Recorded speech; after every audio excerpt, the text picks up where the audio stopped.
As के लड़के हैं जो अभी रिसेंटली डॉक्टर्स बन रहे हैं या एमबीबीएस किया है या नर्सिंग की जॉब करना चाह रहे हैं यहाँ पर मेडिकल फील्ड के अंदर, हॉस्पिटल के अंदर, तो उनके लिए जो ऐसा सैलरी है मिनिमम 3,000 यूरो से शुरू होकर 4,000, 5,000 यूरो, 6,000 यूरो तक जाती है।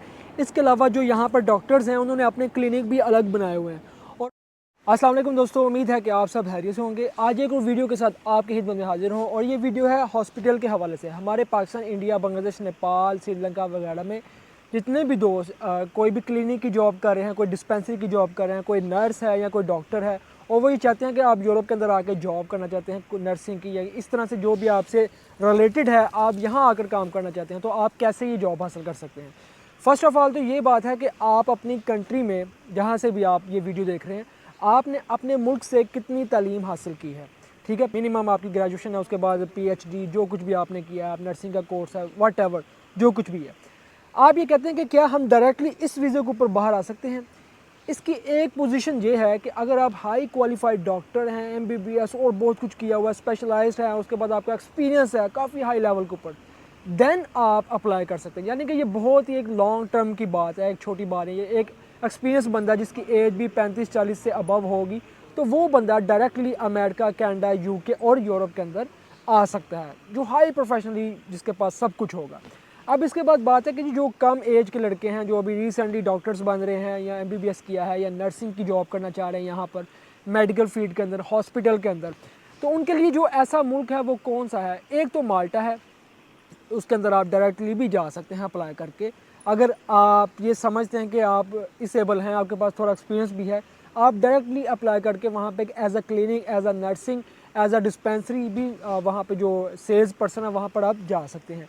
इसके अलावा एक कंट्री और है, वो साइप्रस तुर्क है और साइप्रस ग्रीस है, उसके अंदर भी आप वहाँ पर जाते हैं तो आप वहाँ पर ये जॉब हासिल कर सकते हैं नॉर्मली।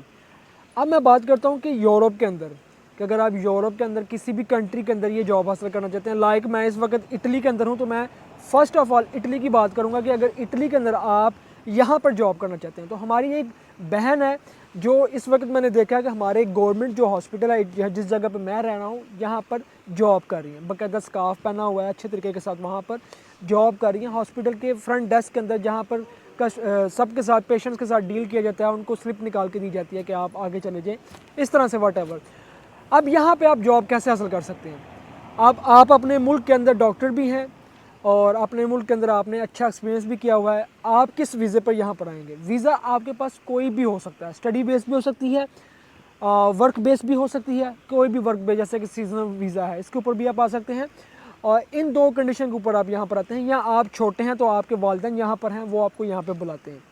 इन तीनों कंडीशन के अंदर एक चीज़ सिमिलर है, वो ये है कि जब आप यहाँ पर आएंगे आपके पास एक्सपीरियंस भी होगा। आप यहाँ पर डिग्री करते हैं, अगर तो आप स्टडी बेस पर आ रहे हैं, डिग्री कंप्लीट करेंगे मास्टर लेवल, वो भी मेडिकल फील्ड से रिलेटेड। और अगर आप मेडिकल फील्ड से ऑलरेडी आपने डिग्री की हुई है तो आप यहाँ पर वर्क वीज़े पर आते हैं। फिर आपको यहाँ पर कोर्स करना पड़ेगा, जो यहाँ पर बहुत ही ज़रूरी है। मेडिकल फील्ड के अंदर आपको as a doctor, as a nursing, as a आपको वहाँ पर हेल्पर की जॉब चाहिए डॉक्टर्स के साथ हॉस्पिटल के अंदर, तो आपको वहाँ पर कोर्स करना पड़ेगा, जो कम से कम 4 से 5 साल का कोर्स है। इसको मैं ये कह सकता हूँ कि आपने सुपीरियर है यहाँ पर एक हाई लेवल की स्टडी होती है, आपको यहाँ पर वो करनी पड़ेगी, जो कि इटालियन लैंग्वेज के अंदर होगी। यहाँ पर आपने ज़ुबान भी सीखनी होगी। इसी तरह आप जर्मनी के अंदर जाएंगे तो वहाँ पर भी आपको लैंग्वेज सीखनी पड़ेगी। जर्मन लैंग्वेज के अंदर अबूर होना चाहिए आपको, इंग्लिश लैंग्वेज के अंदर बहुत अच्छा अबूर होना चाहिए। ठीक है, ये सारी चीज़ें आपको आनी चाहिए। उसके बाद फिर आपने डिग्री की है, अगर आपने इटली से डिग्री की है इस फील्ड से रिलेटेड, तो आपको सिर्फ नॉर्मल से कोर्स करने पड़ते हैं, जो कि साल से लेकर 3 साल तक के कोर्स होंगे। तो आप ये सेम लाइक पूरे यूरोप की बात मैं कर रहा हूँ, साल से लेकर 3 साल तक का कोर्स है। आप यहाँ पर करेंगे, उस कोर्स के बाद फिर आपको उस फील्ड के अंदर प्रैक्टिकली साथ में भेजा जाता है। तो आप प्रैक्टिकली भी साथ साथ कर रहे होते हैं स्टडी के साथ, फिर आपको एज अ जॉब असिस्टेंट भी वहाँ पर रख दिया जाता है कि आप जॉब भी वहाँ पर कर रहे होते हैं। अब एक और फील्ड है मेडिकल फील्ड के अंदर कि अगर आप वहाँ पर एज अ हेल्पर जॉब करना चाहते हैं, हॉस्पिटल के अंदर एज अ हेल्पर, क्लिनिक के ऊपर सफाई करना, वहाँ पर जॉब करना, तो उसके लिए नॉर्मल आपको लैंग्वेज आनी चाहिए। और वो अगर आप यहाँ पर असाइलम के अंदर हैं या यहाँ पर आपके पास वैसे यहाँ पर आए थे तो आपको डॉक्यूमेंट्स मिल गए हैं, तो आप किसी भी एजेंसी के थ्रू, किसी भी कंपनी के थ्रू यहाँ पर वो जॉब हासिल कर सकते हैं मेडिकल फील्ड के अंदर। किसी भी कंपनी के थ्रू। बेसिकली आपकी सैलरी निकलती है 1000 से लेकर 1300-1400 तक आप यहाँ पर सैलरी निकाल सकते हैं।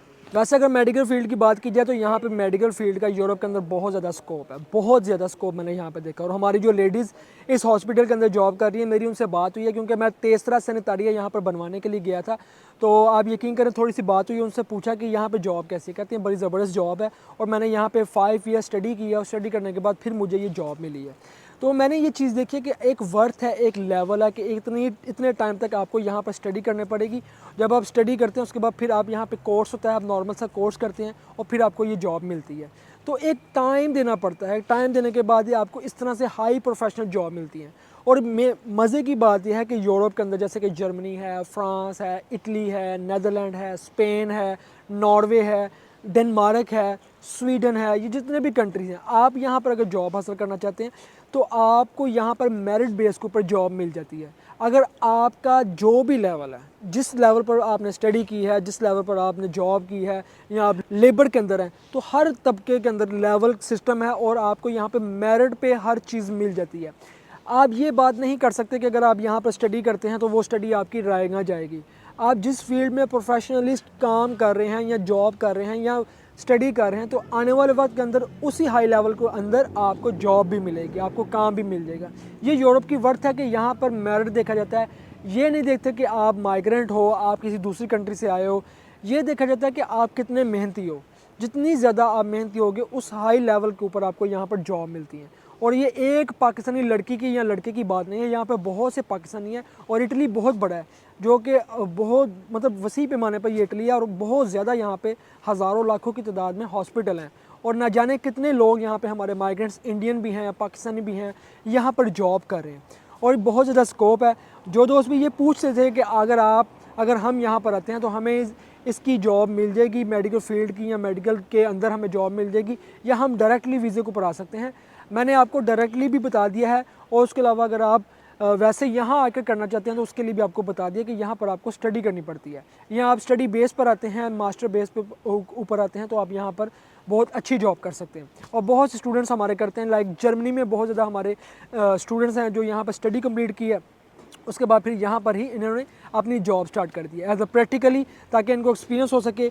और बहुत ज़्यादा डेंटिस्ट भी हैं जो हमारे यहाँ यूरोप के अंदर जॉब करते हैं, जर्मनी के अंदर, इटली के अंदर, फ्रांस के अंदर, और फिर यहाँ से एक हाई एक्सपीरियंस लेके फिर पाकिस्तान में जाते हैं और अपना क्लिनिक या अपना हॉस्पिटल स्टार्ट करते हैं और वहाँ पर अच्छी अमाउंट के अंदर जो लोगों के ट्रीटमेंट भी होते हैं और वो अपना अर्निंग भी करते हैं और बड़ा ज़बरदस्त है। और मैंने देखा है प्रैक्टिकली पाकिस्तान के अंदर जो जर्मनी से पढ़ के आए हैं, जो इटली से पढ़ के हैं, वो बनिस्बत उन लोगों के, उन डॉक्टर्स के जो पाकिस्तान के अंदर ही स्टडी करते हैं, वो बहुत हाई फाई हैं। क्योंकि मैंने भी अपना जब ट्रीटमेंट करवाया था दांतों के लिए, तो जो जर्मनी से स्टडी करके आए थे उनके पास जो टेक्नोलॉजी थी वो भी एक अलग किस्म की थी और उनके पास जो मटेरियल था वो भी गारंटी वाला मटेरियल था। तो ये फ़र्क है पाकिस्तान की स्टडी में और बाहर की स्टडी के अंदर। तो मैं एज आ रिकमेंड कर सकता हूँ कि जितने दोस्त भी मेडिकल फील्ड के अंदर जॉब करना चाहते हैं तो आप मेडिकल फील्ड को लेके जितने भी स्टूडेंट्स हैं, जितने भी डॉक्टर्स नर्सेज बन रही हैं पाकिस्तान के अंदर, आप as a government job Pakistan में करना चाह रहे हैं। हर किसी डॉक्टर्स की, हर किसी बेटी की ये विश होती है कि हम यहाँ पर पाकिस्तान के अंदर हमें गवर्नमेंट जॉब मिल जाए। मैं आपको ये प्रेफर करता हूँ कि आप कोशिश करें कि जब आप डिग्री कंप्लीट करती हैं, एमफिल या उसके बाद जो कुछ भी आप करना MBBS करना चाह रही हैं, यही रिकमेंड करूँगा कि आप बाहर आएँ, आप जर्मनी में स्टडी के लिए आएँ, आप इटली के अंदर आएँ, फ्रांस के अंदर आएँ, और आपको ही पता है यहाँ पर स्टडी भी फ्री है। और जब आप यहाँ पर स्टडी कर रही होती हैं या कर रहे होते हैं, इसके साथ साथ ही आपको प्रैक्टिकली भी साथ में बीच में इन्वॉल्व किया जाता है। बड़ी बड़ी जो हॉस्पिटल्स हैं, बड़े बड़े जो कंपनीज़ हैं, वो आपको यहाँ प्रैक्टिकली इन्वॉल्व करते हैं, एक्सपीरियंस देते हैं। उसके बाद क्या होता है, फिर आप जब जैसे डिग्री कंप्लीट करते हैं तो आपको पता चलता है कि गवर्नमेंट लेवल से आपको यहाँ से जॉब मिल चुकी है, तो आप वहाँ पर जॉब भी कर रही होती हैं और एक हाई अमाउंट सैलरी होती है। बहुत से डॉक्टर्स का या नर्सिस का ये सवाल होगा कि सैलरी कितनी है। मुझे इस चीज़ का क्लियर आइडिया नहीं है, लेकिन मैं इस चीज़ का ये आपको रिकमेंड कर सकता हूँ कि जो डॉक्टर्स की सैलरी है मिनिमम 3000 यूरो से शुरू होकर 4000, 5000 यूरो, 6000 यूरो तक जाती है। इसके अलावा जो यहाँ पर डॉक्टर्स हैं उन्होंने अपने क्लिनिक भी अलग बनाए हुए हैं और उन क्लिनिक का, उन डॉक्टर्स का जो कॉन्ट्रैक्ट होता है, बड़े बड़े जो अदारे होते हैं उनके साथ कॉन्ट्रैक्ट होता है, तो वो स्पेशली उनको जो पेशेंट है वो इनवाइट करने की ज़रूरत नहीं पड़ती। ऑलरेडी यहाँ पर अदारे जो हैं आपके उन नंबर उनके पास होते हैं। जैसे कि मैं जब यहाँ पे अपना तीसरा संतारिया बनवाता हूँ तो मुझे पहले से रिकमेंड किया जाता है कि ये जो डॉक्टर है ये स्त्रानेरी है, ये माइग्रेंट्स है, ये भी डॉक्टर, जैसे कि ईरान से पढ़ के ईरान का ये डॉक्टर है, पाकिस्तान का डॉक्टर है, इंडिया का डॉक्टर है या अरब का कोई डॉक्टर है, तो क्या आपको ये पसंद है, आप ये रख लो। वो डॉक्टर हमारा फैमिली डॉक्टर होता है, तो हम उससे अपने इलाज वगैरह अपनी जितनी भी डिस्कस है एज अ फैमिली हम उससे बात करते हैं, तो वो सारा जो हमारा ग्राफ होता है उसके पास होता है। तो बहुत ज़्यादा बेनिफिट है यहाँ पे। आपको यहाँ पे पेशेंट ढूंढने की ज़रूरत नहीं पड़ती, तो ऑलरेडी यहाँ पर आपको रिकमेंड किए जाते हैं। तो फिर जब आप यहाँ पर आते हैं तो एज अ डॉक्टर जॉब कर रहे होते हैं, आपका हॉस्पिटल के अंदर अलग से आपकी जॉब होती है, क्लिनिक आपका अलग से होता है, बहुत सी जॉब है डॉक्टर फील्ड के अंदर। लेकिन डिपेंड आप पर करता है कि आप स्टडी बेस पर आते हैं या अगर आप यहाँ यूरोप के अंदर पहुँच चुके हैं तो फिर आप यहाँ आकर स्टडी करते हैं कि नहीं करते, ये आप पर डिपेंड करता है। बहुत ज़्यादा स्कोप है डॉक्टरी फील्ड का यहाँ यूरोप के अंदर और इससे आगे भी है, सो ऑन। लेकिन ये एक प्रोसेस है, एक टाइम है, एक वक्त देना पड़ता है इस चीज़ को, तो ये एक इतना आसान काम नहीं है। लेकिन जो लोग लगे हुए हैं स्टार्टिंग से स्टडी कर रहे हैं डॉक्टर फील्ड से, या जो यंगस्टर्स बच्चियां हैं जो पढ़ रही हैं इस वक्त पाकिस्तान के अंदर डॉक्टरी फील्ड को, तो मेरे ख्याल से हाई प्रोफेशन में मुझे यही लगता है कि रिकमेंड किया जा सकता है आपके लिए कि आप बाहर आएँ। जब आप बाहर से पढ़ के अपनी कंट्री में भी जाती हैं तो आपको ईज़िली डॉक्टर फील्ड के अंदर जॉब मिल जाती है। और अगर जॉब ना भी मिले, आपने जॉब क्यों करनी है, आप अपना क्लिनिक स्टार्ट करके वहाँ पे लोगों की बहुत ज़्यादा रहनुमाई भी कर सकती हैं, लोगों के लिए बेनिफिट भी, सहूलियात भी पैदा कर सकती हैं और अपने लिए भी अच्छा रोज़गार बना सकती हैं। दुआओं में याद रखिएगा। इंशाल्लाह मिलते हैं हम आपको फिर किसी वीडियो में, तब तक आप मुझे दें इजाज़त। अल्लाह हाफिज़।